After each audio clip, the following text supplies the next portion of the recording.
이렇게 특세를 하면서 이제 부부끼리도 아마 말씀을 듣고 나누기도 하고 또 자녀하고 말씀을 듣고 나누기도 하는 것 같아요. 너무 좋은 것 같아요. 그러니까 여러 자신만 혼자 이렇게 듣고 깨달아지지 않는 부분도 있거든요. 근데 나누다 보면 다른 사람이 들은 걸 들으면서 아, 그랬지, 맞아, 그랬어. 그러기도 하고 또 나의 나눔을 통해 상대방을 또 깨닫게 하는 그런 힘이 있는데, 은혜는요, 신기한 게 나누면 더 풍성해지고 내가 입술로 고백했을 때 그게 나를 지배하게 되는 거 아시죠? 그러니까 또 말하다 보면 깨닫지 못했는데 성령께서 내 입을 통해 말씀하게 하셔요. 그래서 자기가 말하다가 자기도 놀라는 거죠. 맞아. 자기가 말해놓고 정리가 되는 거예요. 경험해 보셨나요? 우리 오간사님이 같이 이제 설교 준비하는데 자기 개인적인 일을 할 때는 이 머리가 잘 안 돌아가고 잘 안 떠오르는데 하나님의 일을, 특별히 이 목사랑 같이 설교 준비하면 신기한 아이디어가 자꾸 생기고 쉽게 해결된다. 누가 하는 거죠?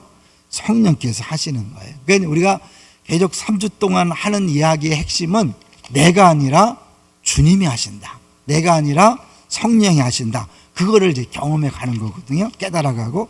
그래서 오늘 제목을 보시면 내가 너를 택해서 이미 세웠다. 내가 너를 택해서 이미 세웠다. 이제 우리가 많은 열매를 맺는 제자가 되자. 그러니까 제자가 되기 위해서 노력해야 될 것처럼 오해할 소지가 있는데, 실제는 내가 제자가 되게 노력하는 게 아니라 예수님이 먼저 택해서 나를 제자 삼은 거죠. 믿습니까?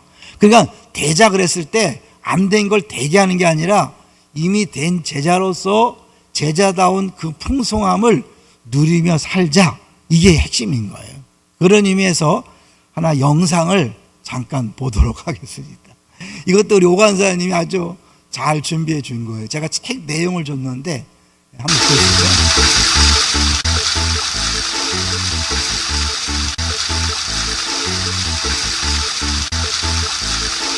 엄청난 물이 쏟아지죠.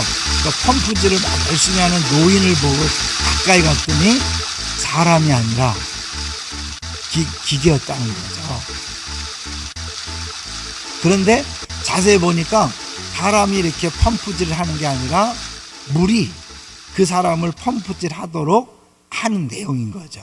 그러니까 이게 어떤 목사님이 전시장 갔다가 깜짝 놀라면서 아, 이거구나. 내가 열심히 펌프질을 하는 게 아니라 물이 나를 펌프질하게 하는 것처럼 성령께서 나를 펌프질하게 하는 거죠. 그러니까 신앙생활 차원이 다른 거예요. 내가 열심히 기도하고 열심히 성경 읽고 열심히 봉사해서 신앙생활이 잘 되는 게 아니라 주님이 내 안에서 역사하니까 기도하는 것이, 성경을 읽는 것이, 신앙생활하는 것이 자연스럽게 이루어지는 거예요. 그것을 여러분이 경험하게 되면 이제 그때부터는 신앙생활의 차원이 달라지죠. 근데 우리가 그렇기 전까지는 끊임없이 내가 열심히 기도해야지, 열심히 성경 봐야지, 열심히 예배 드려야지, 열심히 봉사해야지, 이 수준은요 계속해서 피곤하고 힘든 거예요. 우리 3번을 영어를 한번 보여줬으면 좋겠어요. 이 근본적으로 크리스찬이 된다는 것은 나는 앞으로 착하게 살겠습니다라는 뜻이 아니고, 나는 착하게 살 수 없습니다, 착하게 살아본 적도 없습니다, 주 하나님 당신이 필요합니다, 예수님이 행하신 일로 나를 받아 주옵소서 라고 고백하는 거죠. 근데 대부분은 어떻게 해요? 예수 믿는 거지. 내가 예수 믿으려면 뭘 해야 합니까? 그래 사람들이 난 술, 담배를 끊고 나오겠습니다 이런 분이 있죠. 예수 믿는 걸 모르는 거예요. 우리가 우리 죄를 해결하고 주 앞에 나오는 게 아니라 나는 아무것도 할 수 없습니다, 죄를 해결할 수 없습니다, 내 능력으로 안 됩니다 라고 고백하고, 그리고 주님께서 나를 구원해 주는 거예요. 이렇게 시작했으면 어떻게 해요? 신앙생활도 마찬가지. 내가 신앙생활, 예수 믿는 거, 구원은 은혜로 받았으니까 이제 내가 열심히 노력해야 되는 게 아닌가? 아닌 거예요. 처음부터 마지막까지 은혜로 시작해서 은혜로 끝나는 거예요. 여러분이 신앙생활 하면서 얼굴에 힘이 가고 말에 힘이 가는 이유는 뭐냐면 내가 했다는 거예요. 내가. 나 이렇게 예배 열심히 참석했어. 나 이렇게 기도 많이 했어. 나 이렇게 성경 많이 읽었어. 이게 자기 공로가 되는 거예요. 근데 그게 행복하냐? 행복하지가 않아요. 그거를 내세우면 늘 만족이 없어요. 왜냐하면 그 하나님의 기준이라는 건 너무나 높아서 내가 행위를 통해 만족할 수 있지 않거든요. 그러니까 그 방법을 여러분 포기하셔야 돼요. 그걸 내려놓고 은혜로 사는 것이 무엇인지를 경험해 가셔야 돼요. 그러면 이제 얼굴에 힘이 빠져요. 눈에 힘이 빠지고 말에 힘이 빠지는 거예요.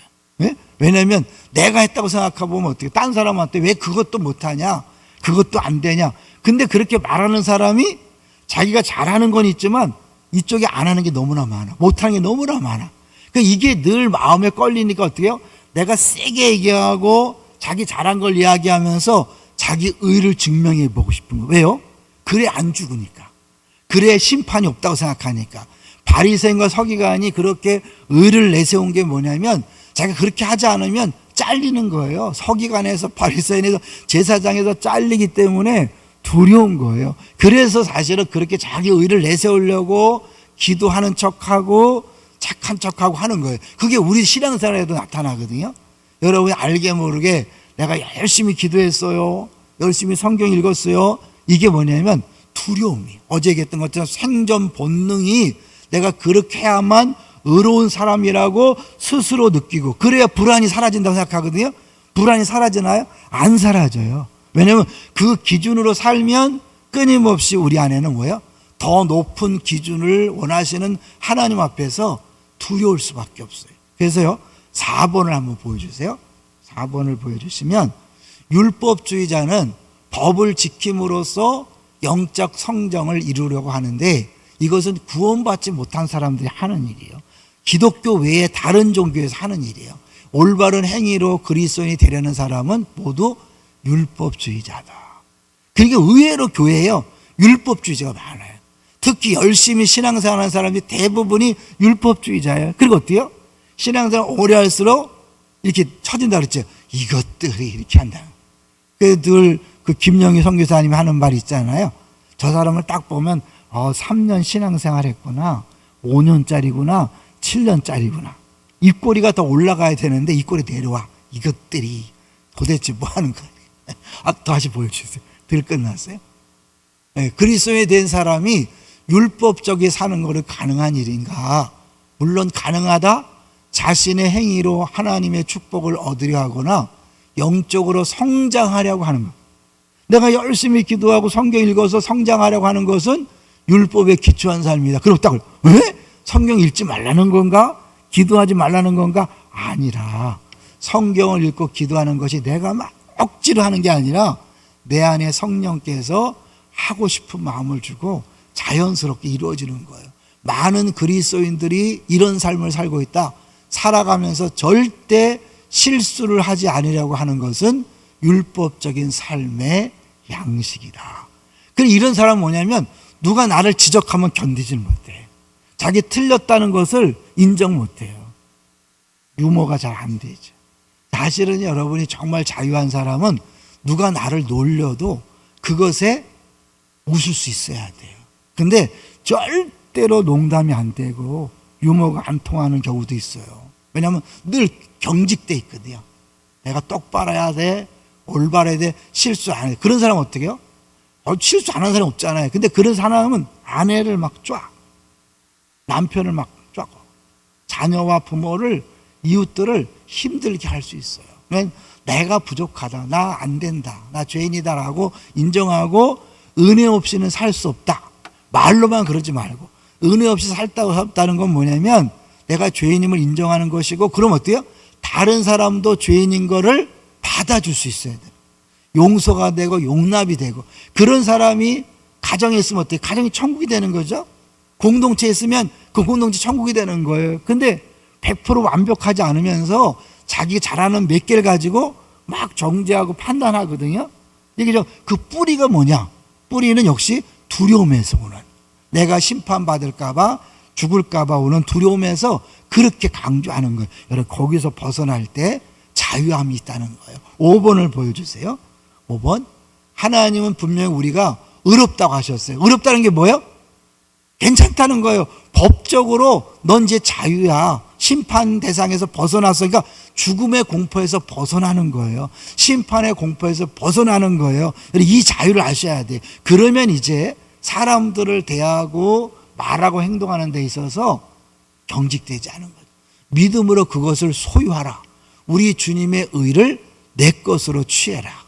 주님 안에 거하면 주님의 생명이 나를 통해 표현될 것을 신뢰하라.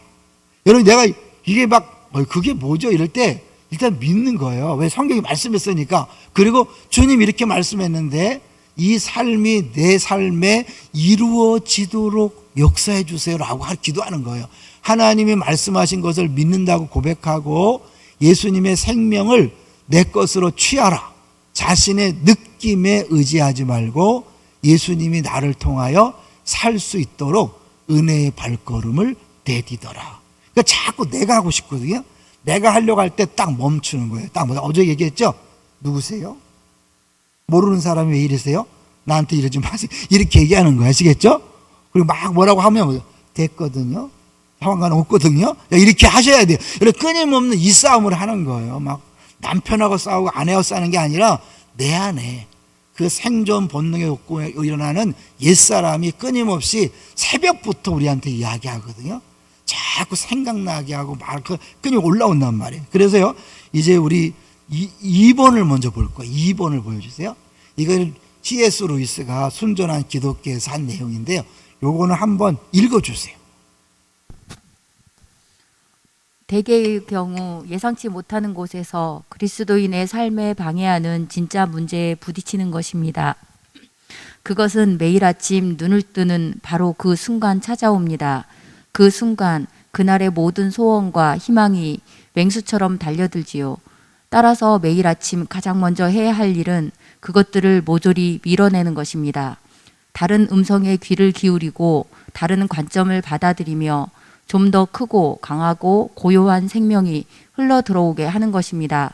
이 일은 날마다 계속되어야 합니다. 우리는 안달복달하며 야단법석을 떠는 자연적 자아에서 물러서야 합니다. 그 세찬 바람에서 벗어나야 합니다. 네, 새벽에 일어나면 끊임없이 해야 될 일이 막 떠오르죠. 그리고 막 근심 걱정의 문제가 막 떠오르죠. 그럴 때 이건 옛사람이다 생각하고 어때요? 됐거든요. 상관없으니까 저리 가세요 라고 하고 주님이 하십시오. 오늘도 내 인생이 아니라 주님의 인생입니다. 여러분, 이렇게 한번 말해보라니까요. 고백해보세요. 그 고백했을 때 신기하게 내 안에서 주님이 왕노릇함을 경험하는 거예요. 우리가 섬김은 나의 기쁨입니다 고백하잖아요. 힘들고 어려울 때 한번 고백해보세요. 섬김은 나의 기쁨입니다. 그랬을 때 실제로 내 심령이, 마음이 바뀌는 것을 여러분 경험하게 되는 거예요. 주님이 하십시오. 순간적으로 막 고민과 염려가 오고 막 몰려올 때 잠깐만요. 당신 나와 상관없는데 왜 이러지? 하고 나서 주님이 하십시오. 내 인생이 아닙니다. 주의 인생입니다. 라고 그렇게 선포하는 것이 믿음이에요. 자, 마지막 1번 이제 다시 1번 읽고 오늘 본문을 다시 볼 거예요. 자, 이 오늘 본문이 기도 얘기가 나오잖아요. 뭐든지 구하면 다 이루어주겠다. 너무 좋은 말씀이잖아요. 근데 그 안에 전제가 있잖아요. 한번 읽어볼게요. 그리스도는 말씀하신다. 이것도 한번 읽어주세요. 그리스도는 말씀하신다. 나에게 전부를 다오. 나는 너의 시간이나 돈이나 일을 원치 않는다. 나는 너를 원한다. 네, 어디서 많이 들었죠? 은혜 영성에서 그 저자가 들은 거잖아요. 근데 이미 C.S. 루이스는 훨씬 오래전에 이걸 깨달은 거예요. 나는 시작. 나는 너의 자연적 자아를 괴롭히러 오는 것이 아니라 죽이러 왔다. 미봉책은 필요 없다. 나는 여기저기 나뭇가지를 쳐내는 것이 아니라 나무 자체를 아예 뽑고 싶다. 치아를 뚫거나 씌우거나 막는 게 아니라 아예 뽑고 싶다. 너의 자연적 자아 전부를 네가 약하다고 생각하는 욕망이나 죄 없는 욕망을 가리지 말고 전부 내게 넘겨다오. 그러면 그 대신 새 자아를 주마. 내 자아를 주마. 그러면 내 뜻이 곧 내 뜻이 될 것이다. 또 감이 오나요? 헌집 죽게 새집 따오 이런 거 해보셨어요? 우리 아이들 잘 모를 텐데 우리가 조금 바뀌는 게 아니에요. 우리 신앙생활 하면서 조금 착해지고 말이 변하고 그런 게 아니라 통째로 심장 이식술처럼 하는 거예요. 그러니까 내 심장을 떼어내고 예수님 심장이 내 안에 들어오는 거예요. 근데 우리 잘못하면 내 심장이 있고 거기에 예수님 심장을 자꾸 조금씩 덧붙여서 내가 변화되는 걸 생각하지만 기독교는 그게 아니야. 내가 통째로 바뀌는 거예요. 안 바뀌니까 그냥 10년 전이나 20년 전이나 말하는 투가 안 바뀌어. 행동이 안 바뀌어. 왜? 끊임없이 그 노력을 내가 하거든. 내가. 그게 아니라 여러분 통째로 바뀌는 수술을 받으셔야 돼. 그리고 이미 예수님께서 하셨어요. 내가 예수 믿는다는 건 예수 믿는 순간 통째로 바뀐 거예요. 그러니까 내가 예수를 닮아가려고 노력한다 하는 것 자체도 내가 막 닮아가는 게 아니라 내 안에 들어온 그 예수님이 드러나는 거예요. 이해되세요? 이런 예수라면 어떻게 할 것인가 라는 것들이 굉장히 좋지만 자칫 잘못하면 오해 소지가 있는 게 뭐냐면 이 상황에서 예수님은 이걸 어떻게 마실까? 내가 하는 거잖아요. 그런데 예수 믿는 사람은 뭐예요? 예수님 마셔주세요. 이렇게 가는 거예요. 내가 예수님이라면 어떻게 생각할까, 행동할까 생각하는 게 아니라 내 안에 오신 예수님이 말씀하세요. 내 입술을 통해 말씀하세요. 내 눈을 통해 보세요. 내 손을 통해 일하세요. 내 발을 통해 일하세요. 이 차이를 아시겠어요? 그동안 신앙생활 내가 예수님이라면 어떻게 말할까? 예수님이라면 어떻게 행동할까? 굉장히 좋아요. 그런데 그 수준이 아니에요. 내 안에 실제로 예수님이 오셨어요. 믿습니까? 이제 그러고 나서 여러분 오늘 본문을 보세요. 기도 얘기가 나오잖아요. 자, 16절을 천천히 읽어볼게요. 시작.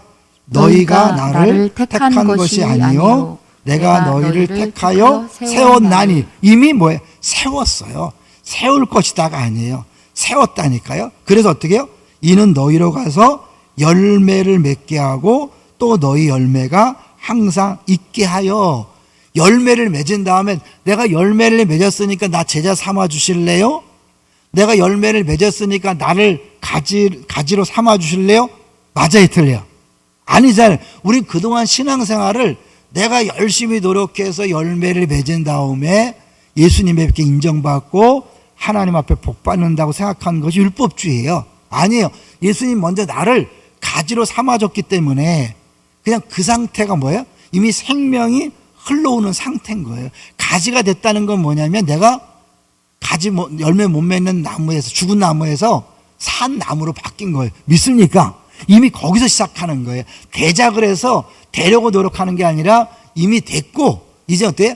된 상태 속에서 원래 계획한 대로 열매를 맺되 이 열매는 항상 있다. 무슨 말이에요? 사시사철 열매를 맺는 나무가 있나요? 항상 있는 거는 썩지 않는 열매 아시죠? 갈라디아에서 보면 육체를 위해 심는 자는 육체로부터 썩어진 것을 거두고 열심히 봉사했어요. 열심히 섬겼어요. 결과가 뭐예요? 남는 게 없는 사람이 있다니까요. 그런데 수고하고 섬긴 것만큼 영원히 남는 사람이 있는 거예요. 성령을 위해 심는 자는 영생을 거두는 게 뭐예요? 영원히 남는 거. 육체를 위해 심는 자는 썩어진다. 허무한 인생. 아, 남는 게 없어. 내가 그렇게 열심히 노력했는데 하나도 된 게 없네. 네, 우리가 24시간 기도하고 365일 기도해도 남는 게 없는 사람이 있을 수 있다는 거예요. 왜요? 나를 위한 기도는 사실은요, 그거는 썩어질 열매만 밖에 없는 거예요. 근데 이미 내가 예수님 접붙임 됐잖아요. 그래서 아까 네 자아를 다오, 내 자아를 줄게. 통째로 바뀌었기 때문에 내 마음의 소원이 뭐가 되죠? 예수님 소원이 내 안에서 저절로 나오는 거예요. 가만히 자꾸 올라오는, 새로 올라오는 옛사람이 할 때 됐거든요. 밀어내면 어때요? 이제 내 안에서 예수님께서 생각나게 하는 사람이 있어요.